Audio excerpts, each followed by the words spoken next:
जगत गुरु तत्वदर्शी संत रामपाल जी महाराज बताते हैं, सतलोक में प्रत्येक भक्त के पास पुष्पक विमान है। श्री रामचंद्र जी सीता को लेकर लंका से आए थे, वे पुष्पक विमान में आए थे। वैसा विमान सतलोक में प्रत्येक हंस आत्मा के पास है। प्रत्येक भक्त तथा भक्तमती के सिर पर छत्र शोभा करता है। वहाँ कोई निर्धन और रंग का भेद नहीं है। वहाँ सतलोक में काल लोक के प्राणियों की तरह कुटिल वचन कोई नहीं बोलता। सदा अमृत जैसी मीठी बोली यानी भली भाषा में बोलते हैं। उस लोक में आलस निद्रा नहीं है। बहुत सुखी हैं, बहुत प्रेम से रहते हैं। परमेश्वर कबीर जी के सतलोक में सर्व सुख है। जिनके पास सतनाम है वो उस लोक में स्थायी निवास प्राप्त करते हैं। जहाँ हमारा नलका था वहाँ पे पहले पौड़ियाँ नहीं बनी थी, उधर के साइड ईंट रखी हुई थी 2-3, उस पे गुरुजी ने पैर रखा। उस ईंट का रंग बदल गया, सोने जैसी चमक आने लगी उस ईंट में, और पौड़ियाँ बन गई, बहुत लंबी पौड़ियाँ बन गई, बहुत ही ज्यादा लंबी।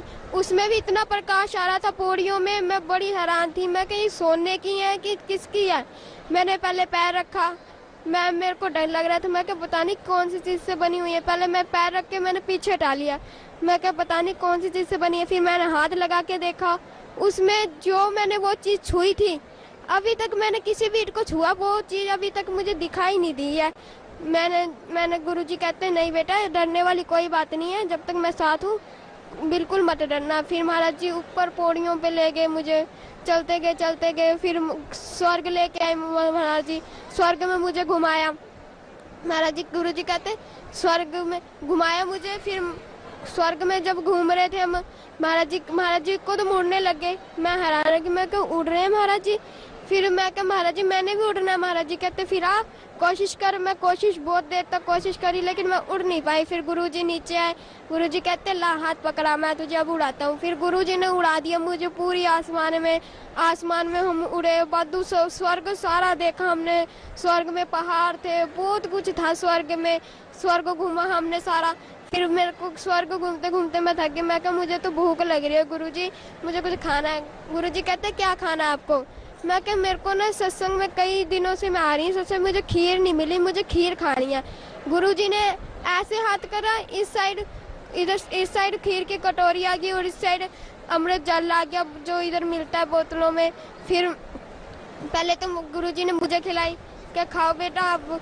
फिर मैंने खाई, फिर मैंने कहा गुरुजी अब आप भी खाओ। फिर गुरुजी ने खाई, फिर हम दोनों ने खीर खा ली। फिर महाराज जी ने मुझे अमृत जल दिया। फिर हमने अमृत जल पी के फिर महाराज जी गुरुजी कहते चलो चले। मैं क्या कहाँ के नर्क देख के आते हैं। जब मैं नर्क में गई, मैं क्या महाराज जी मैं अंदर से नहीं देखूंगी, मैं ऊपर से देखूंगी कैसा हाल है नर्क में। गुरुजी कहते कोई बात नहीं, ऊपर से देख लेना आप। जब मैंने ऊपर से देखा, इतना बुरा हाल हुआ पड़ा था नर्क में, बहुत बुरा हाल हुआ था। नर्क देख के मेरे होशोवास खुल गए थे। मैं क्या मेरे पिताजी बताया करते थे नर्क में वैसा ही सब कुछ है ना। नर्क में इतनी बुरी तरह आत्माओं को मार रहे थे ना, बहुत बुरी तरह। मैं वो बातें अब सोचती हूँ ना, मुझे बहुत ज्यादा रोना आता है। मैं क्या गुरुजी ऐसे काल के जाल में हम आगे जहाँ में हमें नर्क में घुटना पड़ता है, काल हमें खाता है। गुरुजी कहते चल, गुरुजी को जब देखा आत्माओं ने, गुरुजी को कहते बचाओ परमात्मा, बचा ले परमात्मा। पर परमात्मा वहां से घूम के स्वर्ग में दोबारा आ गए। गुरुजी कहते मैं कैसे बताऊं इन्हें। गुरुजी कहते मैं रोना आता है जब इंडिया ऐसे चिल्लाते हैं कि जबरदस्ती खाना खिलाना, वो नहीं खा रहे फिर भी खिला रहे हैं, वो इतनी बुरी तरह मारे हैं। मैं कहा गुरुजी अब सतलोक कब लेके जाऊंगी आप मुझे। गुरुजी कहते अभी मेरे पास टाइम नहीं है, रात को 10 बजे चलेंगे। मैं क्या गुरुजी अभी क्या हो गया, कहते टाइम नहीं है बेटा, अब रात को 10 बजे चलेंगे। फिर मैं क्या गुरुजी ठीक है। फिर गुरुजी मुझे वापस घर ले आए। फिर मैंने अपनी मम्मी डैडी को बताया। मम्मी कहती कोई बात नहीं, इसमें रोने वाली बात क्या है। फिर गुरुजी फिर रात को फिर आए दर्शन देने वास्ते। मैं बाहर वाले कमरे में सो रही थी, अंदर गुरुजी प्रकट हुए थे। फिर गुरुजी अंदर देख के आए थे सारा घर, कह रहे कहाँ सो, फिर मेरे को आवाज मारी कि कोयल उठ। फिर मैं उठी, गुरुजी कहते बाहर की सो रही, अंदर सोना था। मैं कहा गुरुजी यहाँ पे वहाँ पे गर्मी लगती है, अंदर यहाँ पे ठीक है। गुरुजी कहते कोई बात नहीं, अंदर सोया करो, कूलर अंदर लगा लेना। मैं कहा ठीक है गुरुजी। फिर गुरुजी कहते चलो अपन सतलोक घूम के आते हैं। फिर हम सतलोक गए, वैसी पौड़ियाँ बन गई, वैसा ही स्वर्ग देखा, वैसे ही हमने नरक देखा। इतने जब हम काल को देखा था ना, काल को दिखाया महाराज जी ने, इतने दूर खड़े थे, जितना हिसार से बठिंडा दूर है ना, इतनी दूर खड़े थे हम। फिर भी ऐसे लग रहा था जब हम बिल्कुल पास खड़े हो काल के। इतना बड़ा काल था, बहुत ही बड़ा काल था, जितना अपना फेस नहीं है उतना उसकी आंख ही आंख है। इतना बहुत बड़ा था, उसका मैं अनुमान नहीं लगा सकती वो कितना बड़ा था। वो जब हम उसके पास चलते गए वो बड़ा होता चला गया, बहुत ही बड़ा हो गया। फिर एकदम फिर गुरुजी उसके ऊपर से पैर रख के चल गए। फिर जब वो कालों से भूंज के आत्माओं को खा रहा था ना, तब गुरुजी को दिखा के खा रहा था, ये देखो मैं तेरी आत्मा को कैसे खा रहा हूँ। वो आत्माएं सारी चिल्लाने लगी गुरुजी बचा लो मुझे, गुरुजी बचा लो। परमात्मा वो रोने लगे, उसके पर काल के सामने नहीं रोया महाराज जी ने। हम आगे गए तब महाराज जी रोने लगे, कहने मैं कैसे बचाऊं इन सब को, क्या भक्ति करी इन्होंने, कुछ भी नहीं करा। फिर महाराज जी कहते चलो पद सतलोक घूम के आते हैं। फिर हम सतलोक में गए। सतलोक में गुरुजी ने मुझे खेत, दूर से ही हमें खेत दिखाई देने लगे थे। मैं क्या गुरुजी वो क्या है? गुरुजी कहते वो खेत है। मैं क्या है खेत है? जब हम उसके खेत के पास गए तो उनका खेतों का कलर ही अलग था, जो कलर यहाँ पे है ही नहीं क्या, ऐसे कलर थे वहाँ पे। फिर मैंने कहा उधर तितलियां थी, मैंने तितलियों के हाथ में जब पकड़ा ना तो हाथ खोल के देखा वो तितली गायब थी मेरे हाथ से। मैं कहा ये तितली कहाँ गई? फिर देखो ऊपर वो उड़ी जा रही, वो रंग बदल गई फिर से दोबारा। मैं कहा गुरुजी ये क्या हो गया? गुरुजी कहते यहाँ पे ऐसे ही है। फिर हम और आगे गए, फिर वहाँ पे हमने पहाड़ देखे, मानसरोवर देखा, हमारा खुद का घर देखा हमने। फिर मुझे महाराज जी ने अपना सिंहासन दिखाया, इतना बड़ा सिंहासन, बहुत बड़ा सिंहासन, उसमें भी हीरे मोती लगे हुए, पहाड़ों की साइड में भी हीरे मोती लगे हुए थे, घरों में भी हीरे मोती। इतना अच्छा था ना, बहुत ही ज्यादा अच्छा था। गुरुजी तो सिंहासन की तरफ जाने लगे। मैं कहा गुरुजी आप कहाँ जा रहे हो? गुरुजी कहते मैं तो अपने सिंहासन पे जा रहा हूँ। मैं फिर मुझे सतलोक कौन दिखाएगा? फिर गुरुजी कहते कोई बात नहीं, आपको सतलोक कोई ना कोई दिखा देगा, आप आगे जाके देख लेना। फिर गुरुजी जब सिंहासन की तरफ जा रहे थे, गुरुजी को मैंने दूर से देखा, वो जब सिंहासन पे बैठने लगे एकदम आसमान में उड़ गए। फिर उनकी जब उड़े तो उनका शरीर जब नीचे वापस आए तो उनका शरीर अलग था, उनका शरीर बहुत ही अलग था, बहुत ही ज्यादा। मैं कहा हाँ ये कैसे शरीर महाराज जी का हो गया? मैंने पास में जा ही नहीं पा रही थी, इतना प्रकाश आ रहा था, बहुत ज्यादा प्रकाश आ रहा था। फिर मैं तो सतलोक घूमती। फिर मैं सतलोक जब देखने लगी, मेरे को डर लग रहा था। मैं क्या सतलोक में पहली बार आई, मुझे कुछ पता नहीं। फिर मुझे ना जाते जाते रास्ते में मुझे आत्मा मिल गई एक।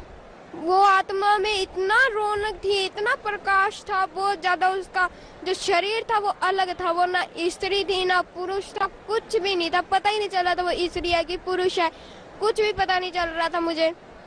फिर वो कहते आप सतलोक में पहली बार आए हो? मैं क्या हाँ मैं पहली बार आई हूँ। वो कहते चलो फिर आपको सतलोक दिखाएं। मैं कहा हाँ चलो। फिर हमने सतलोक पहले पैदल से ही देखा, पैदल में हमने घर देखे, मैंने खुद का घर देखा, घर देखा, मानसरोवर देखा, सारा पैदल वाला देख लिया। फिर वो कहते चल वाहन में घूमने चलते हैं। मैं कहा वाहन में आप गिर नहीं जाएंगे? वो कहते नहीं गिरते। मैं वाहन में पहले तो मैं बैठ गई। जब उड़ने लगा पहाड़ों के बीच में से जा रहा था, मेरे को तो डर लग रहा था। मैं गई हाँ ये पहाड़ों के बीच में से जा रहा, लगता मैं तो आज जाऊंगी, मरूंगी मैं तो आज। मैं बहुत ज्यादा घबरा गई थी। मैं कहीं पहाड़ के बीच में से लेके जा रही हूँ, मुझे तो डर लग रहा है ऊपर से। फिर वो आत्मा पूछने लगी आप डरो मत, यहाँ मृत्यु जन्म होता नहीं है। फिर भी मैं होश, आपका शरीर अलग है, मेरा शरीर अलग है। वो कहती कोई बात नहीं, नहीं होगी मृत्यु जन्म।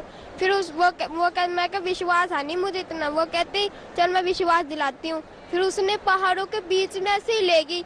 मैंने आंखें बंद कर ली। मैं कहा आज तो मैं गई। जब आंखें खोल के देखा मेरा शरीर में एक भी खरोच नहीं आई थी, थोड़ी सी भी चोट नहीं लगी थी।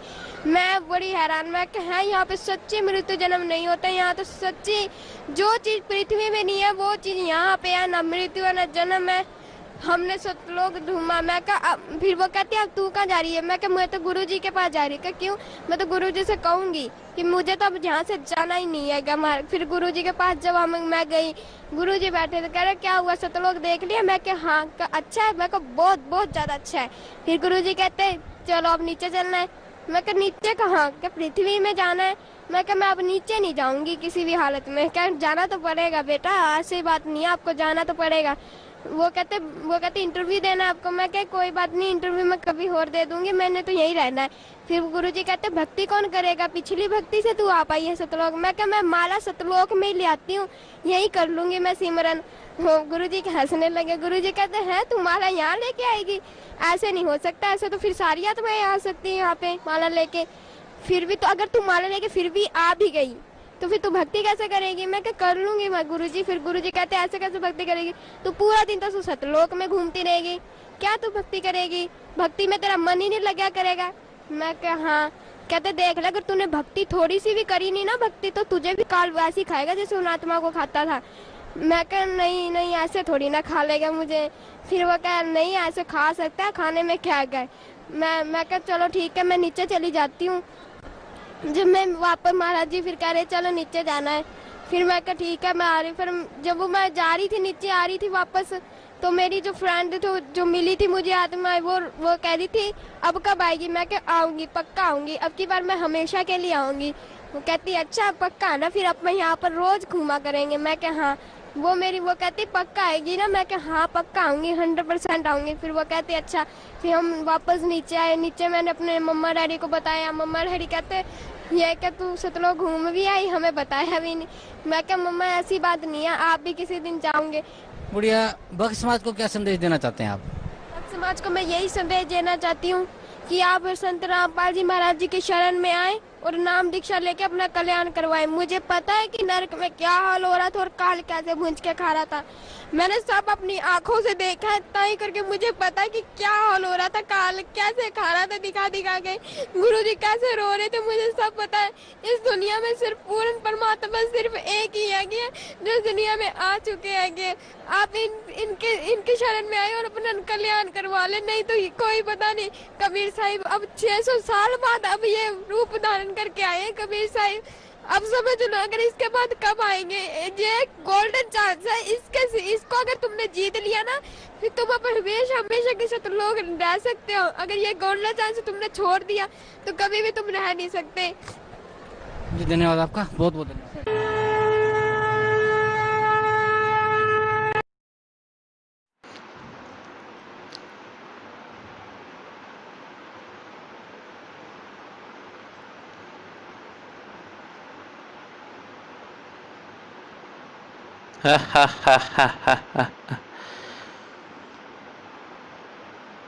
सुनो, कोई भी आत्मा 7:30 बजे शाम को साधना चैनल पर सत्संग ना देख पाए, ऐसी व्यवस्था करो।